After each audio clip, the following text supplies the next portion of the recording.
personas que no han recibido órdenes de expulsión o rechazo, ya que en caso contrario, señala la determinación gubernamental conocida ayer, si existiesen nuevos antecedentes que obren en favor de la solicitud de refugio presentada por el afectado, estos pueden volver a ser evaluados con una mayor generosidad que en la ocasión anterior, de manera de concederle una nueva oportunidad a las personas que se encuentran en este caso. La nueva ley de extranjería, que fue discutida ayer en extenso en el Parlamento sueco, cuyos puntos más controvertidos fueron postergados para una discusión posterior que se realizará en un año más aproximadamente, entrará en vigencia en tanto el 1 de julio próximo, es decir, en un mes más en forma exacta. El nuevo cuerpo legal es considerado mucho más restrictivo y severo que el que se encuentra en vigencia. Por ello, la ministra de Inmigración señaló que en el caso de personas cuyas solicitudes fueron presentadas antes de la puesta en ejercicio de la nueva ley, a ellas se les aplicará aquellos artículos que son más leves de la ley anterior, sobre todo en lo que se refiere a casos de delitos criminales o atentados contra la seguridad interior del Estado. Lo concreto es que aún persisten una serie de problemas de interpretación respecto a la determinación de amnistía decretada por el gobierno ayer, por parte de los funcionarios de inmigración. Por eso se recomienda a las personas que se encuentran en espera de sus permisos de residencia y trabajo pedir información detallada sobre sus casos a sus respectivos consejeros jurídicos o abogados.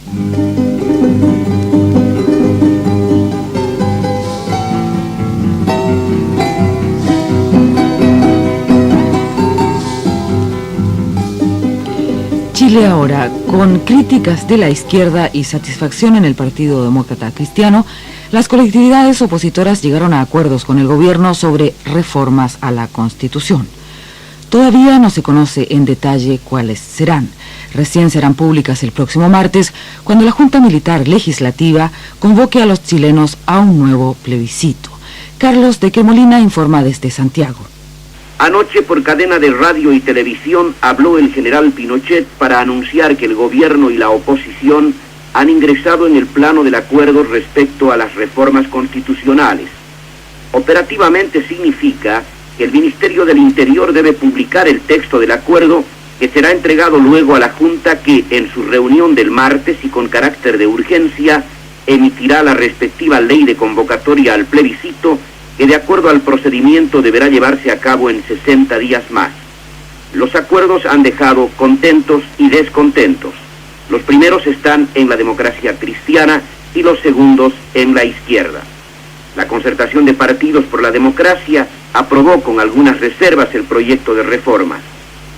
La decisión fue tomada tras 3 horas de un intenso debate en el cual el Partido Socialista Almeida estuvo a punto de hacer públicos sus reparos a la propuesta de reforma del gobierno al anunciarse que Clodomiro Almeida leería a los medios de comunicación una declaración paralela.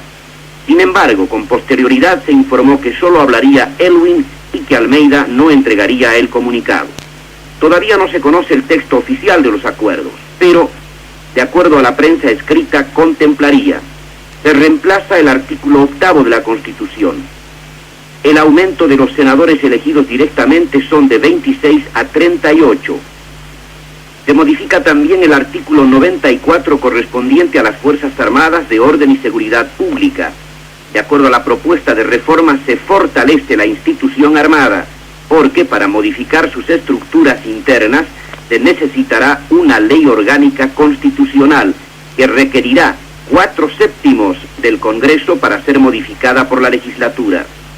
Esos mecanismos de reforma, en algunos casos, se modifican fijándose 3/5 para algunas materias y 2/3 para otros rubros.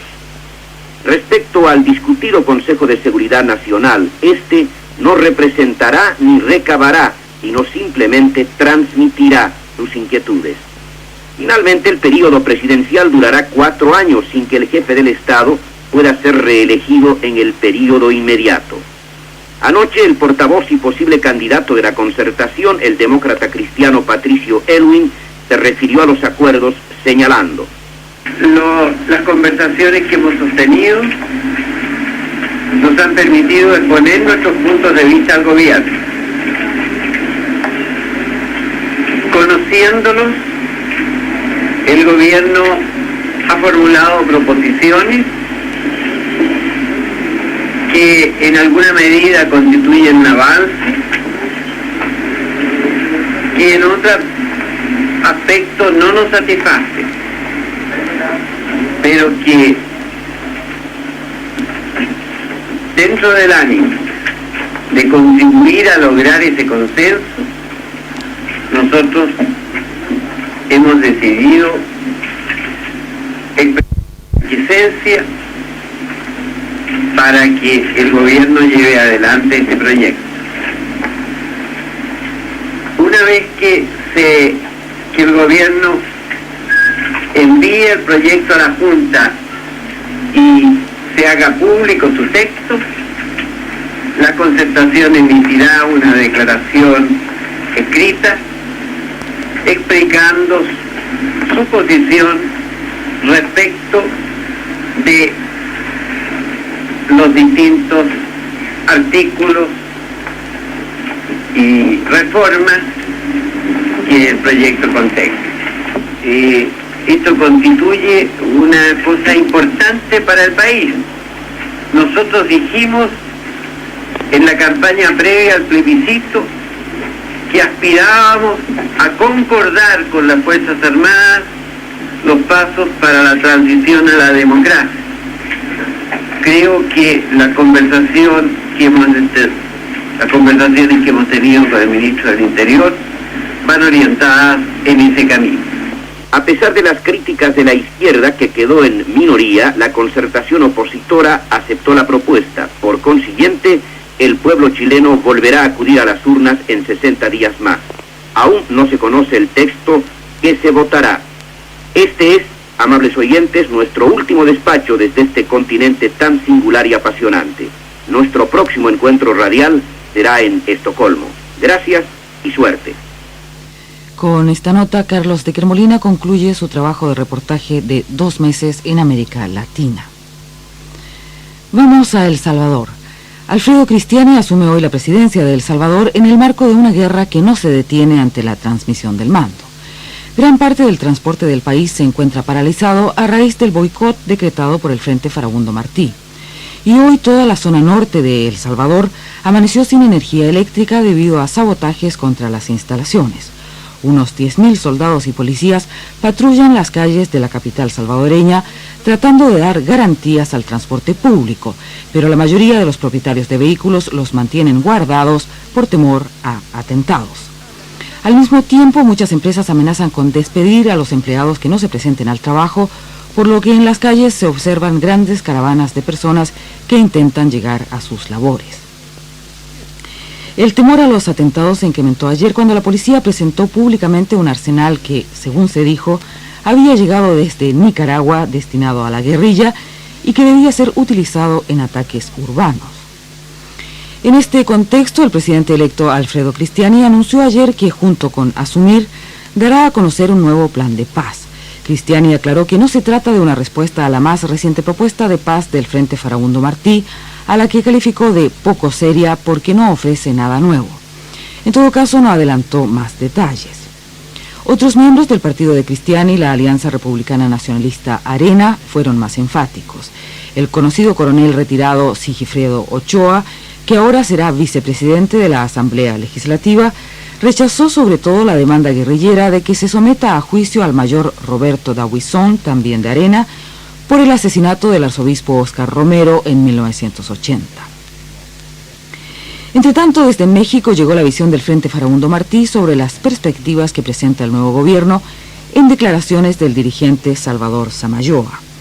De acuerdo a Samayoa, la guerrilla considera que, tras la asunción del ultraderechista Alfredo Cristiani, se agudizarán las contradicciones en El Salvador y se generará una crisis en todos los planos que finalmente obligará a la derecha a negociar con la guerrilla.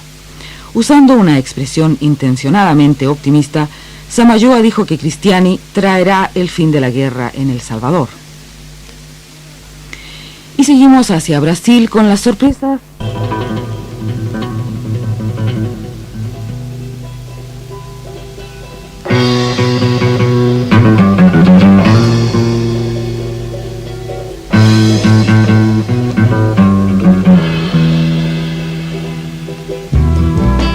Buenas tardes, amables oyentes. Panorama al día junto a ustedes en su emisión del lunes 5 de junio de 1989.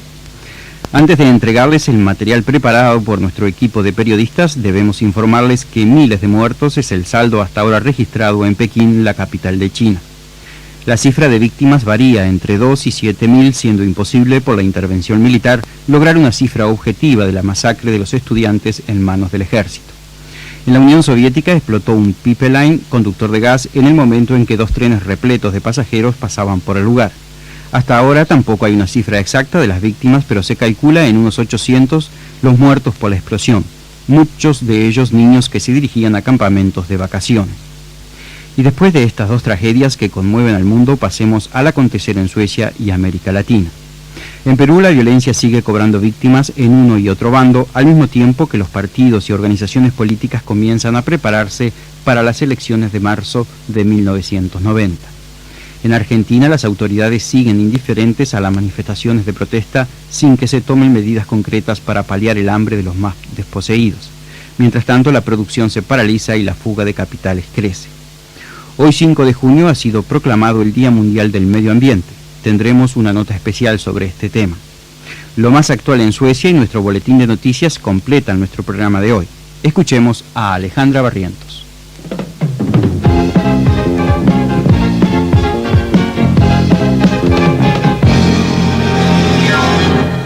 Buenas tardes, estos son los cables de hoy. Montreal, Canadá, dramática inauguración de conferencia mundial sobre el SIDA. El presidente de Zambia, Kenneth Kaunda, abrió ayer la 5ª conferencia internacional sobre el síndrome de inmunodeficiencia adquirida que se realiza en Montreal, Canadá, advirtiendo que regiones enteras de África podrían quedar despobladas en el futuro si no se consigue pronto combatir efectivamente la enfermedad. Uno de los hijos de Kaunda murió de SIDA hace 3 años. La Organización Mundial de la Salud estima que entre 5 y 10 millones de personas se encuentran contagiadas por el virus en todo el mundo. El número de personas que han desarrollado la enfermedad se calcula en 157.000. Sin embargo, la misma organización reconoce que las cifras reales pueden ser muy superiores, ya que numerosos países no comunican sus datos y otros no llevan estadísticas confiables. Bogotá, Colombia, denuncian infiltración del narcotráfico en el gobierno y en organismos norteamericanos. La prensa colombiana da cuenta de sospechas en el sentido de que la organización de narcotraficantes conocida como Cartel de Medellín tendría una red de espías infiltrados en el gobierno colombiano, en la Embajada de Estados Unidos en Colombia y en las oficinas centrales de la Agencia contra Drogas norteamericana.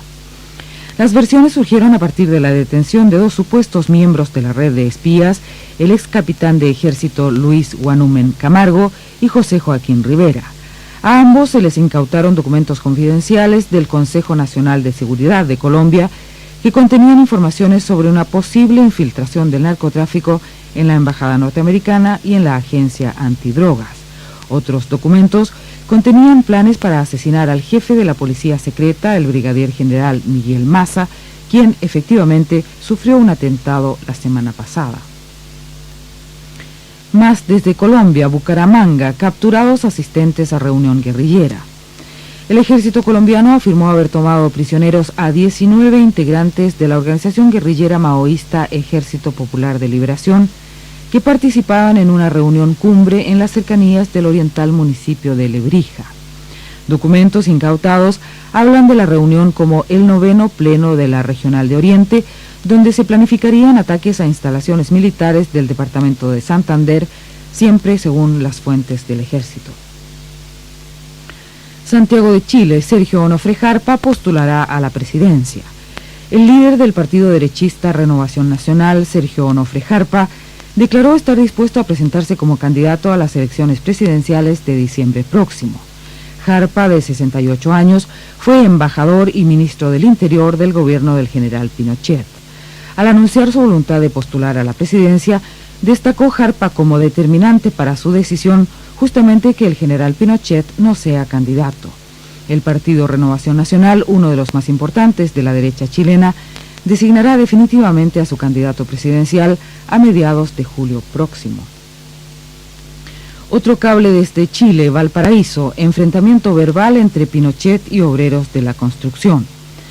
Durante una visita a las obras de construcción de la sede del futuro Congreso Nacional, el general Pinochet fue insultado y abucheado por los trabajadores. Pinochet respondió llamándolos malagradecidos y desgraciados, y les advirtió que haría ampliar las fotos que se tomaron en la ocasión para identificarlos.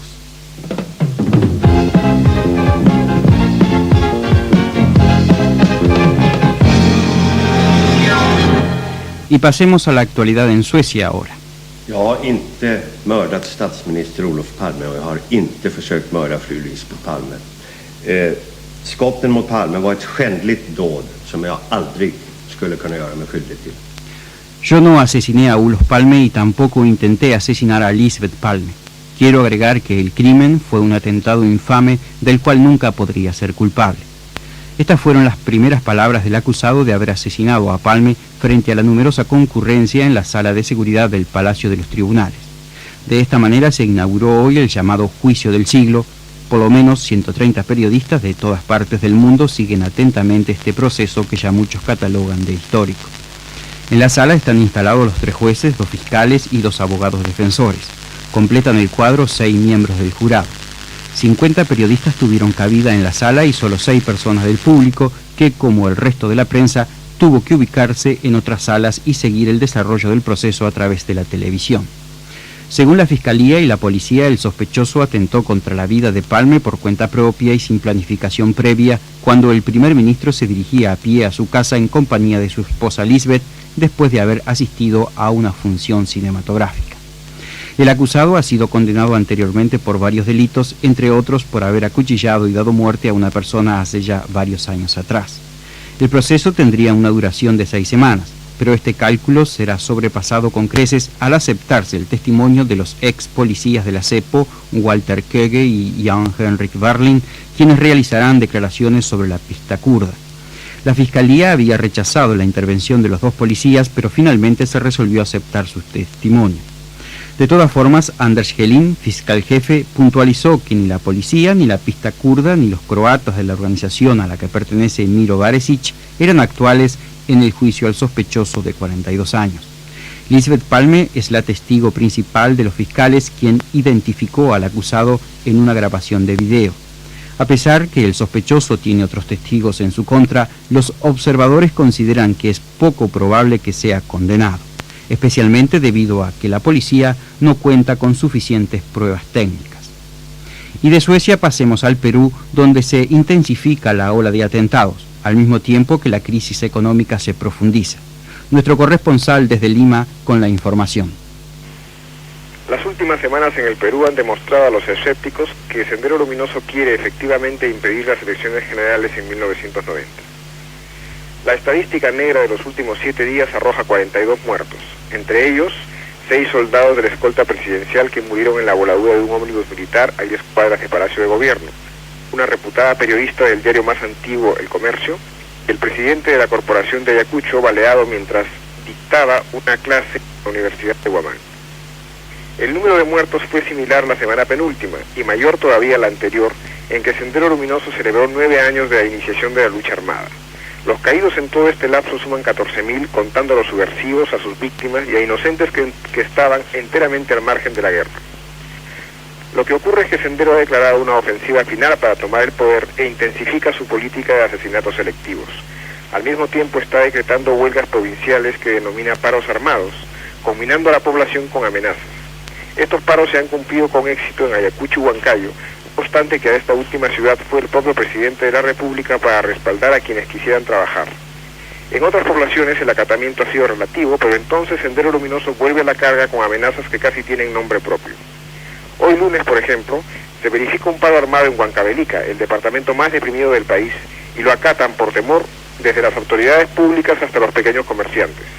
Días antes, volantes senderistas habían sostenido que castigarían hasta a las cantinas que expendieran cerveza a los parroquianos. Desde ayer domingo, los transportistas se han negado a llevar carga o pasajeros a Huancavelica desde Huancayo, la ciudad más próxima.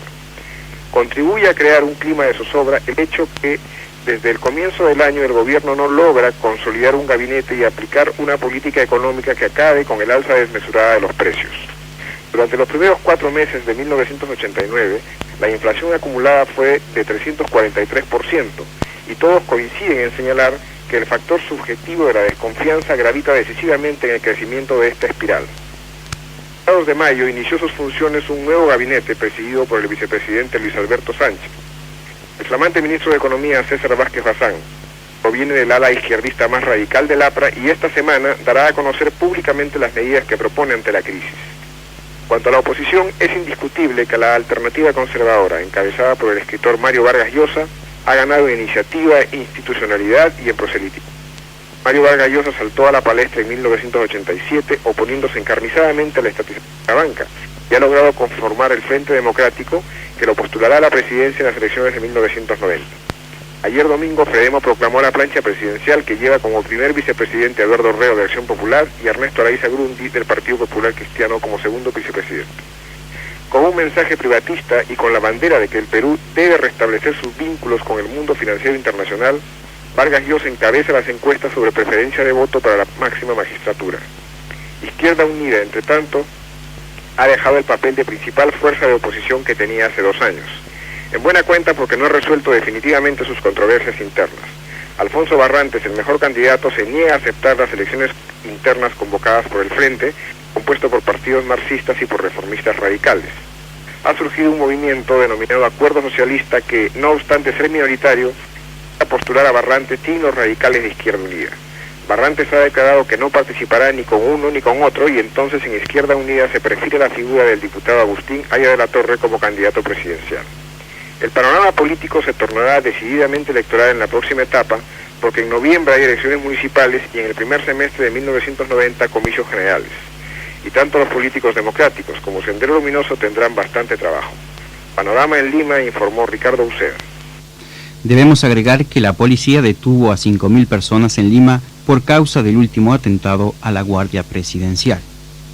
Y del Perú a la Argentina, donde los políticos de los partidos establecidos siguen indiferentes a la bomba social que acaba de explotar hace apenas unas pocas horas atrás.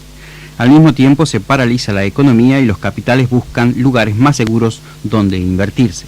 Nuestro corresponsal desde Buenos Aires con los detalles. Nunca un desborde social como el registrado la semana pasada en Argentina fue pregonado con tanta anticipación. Basta repasar las crónicas de los últimos meses para convencerse de que se trató de un estallido largamente anunciado.